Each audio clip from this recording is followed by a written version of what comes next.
Obviously, there are differences country by country. I mean, we operate in Germany, Poland, Czech Republic, Slovakia, and Romania, and there is a big difference between Germany and Romania, obviously. So it's hard to generalize about investment climate in each place. But clearly, the German market is the kind of a tightness, the toughest kind of yield-wise, and also product availability-wise. So there is not much product available, and obviously there is plenty of investors willing to invest in the asset class. So clearly, that's the toughest market.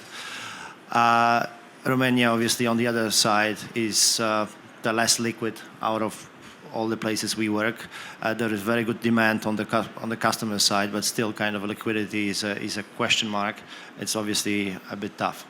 And in between you have Poland and Czech Republic. Poland is a very dynamic market, very kind of a growing demand-wise.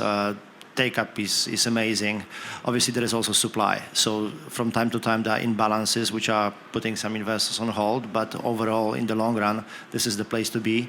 And the Czech Republic is obviously a bit more supply limited, but it's not so liquid as Poland. I mean, there is less investors. It should be more investors because of supply limitation, but it's not.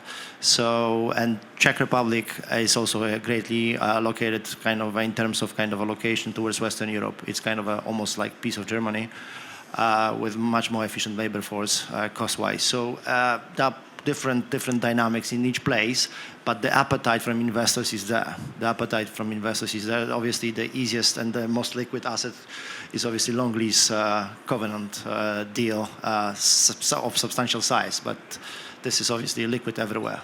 But differences and different situations in each countries. I think that, and Mo said earlier why our industry is sort of the flavour at the moment. And on top of that, one thing we haven't mentioned is that there's rental growth across Europe now. It started in the UK and was very strong. We're now seeing that getting up to 6% plus rental growth in some countries, and that's really driving the demand.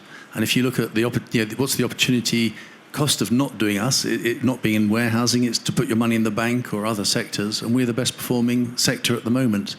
And so the demand from all sorts of money, not only the sovereign wealth, but also there's the equity houses, like our own owners, TPG, who are looking for solid investments that can give them the returns they want. And at the moment, and it's fantastic for our industry because I've now been in it 35 years, and in the old days we were definitely seen as the poor, the sort of almost the underclass of the real estate sector.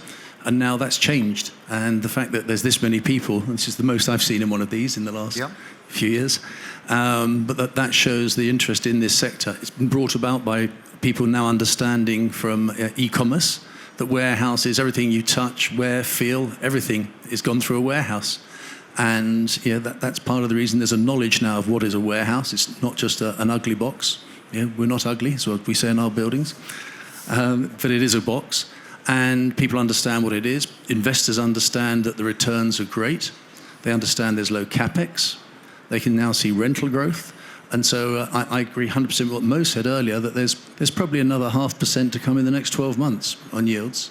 And picking up on what Robert said, Romania, where demand is incredibly high, where you're getting exactly the same covenant strength with the same guarantees, with rents in euros, should they be 4% different, 3.5% difference to Western Europe? Who knows? First of all, we actually came out of Romania last year, so it was a country that we just couldn't get the scale, but I do believe there's a lot of activity there at the moment. But generally, the problem with investment into the logistics business is you really need scale, and you really need to be at a minimum probably pan-European.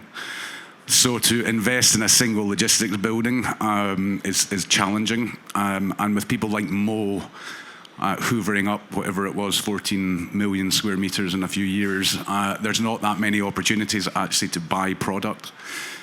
So you either have to invest at the fund level, which is where we're seeing a huge amount of activity, but buying an individual logistics building is becoming more and more difficult.